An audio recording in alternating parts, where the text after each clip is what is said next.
The first superpower that these countries enjoyed was the superpower of EU citizenship, which means all the citizens of European Union could move and reside freely in any European Union country. Secondly, in the European Union, goods, services and capital could move across national borders without any barriers. So a furniture businessman in Greece could sell his furniture in the UK and there was no extra tax and no trade regulation.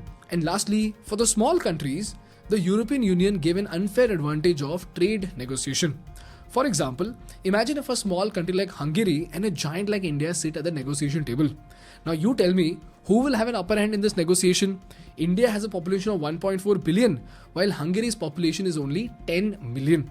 So if we sit down for a bilateral trade agreement, we could tell Hungary that we will give your automobile industry an access to a population of 1.4 billion if you reduce your import taxes by 25%. But Hungary will have to decrease the import duty on Indian automobile by 50%. Why?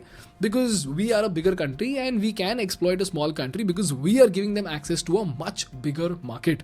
But you know what, guys? Here's where the European Union came in, and they said instead of an individual country bargaining with India, the entire European Union will sit down with India to negotiate.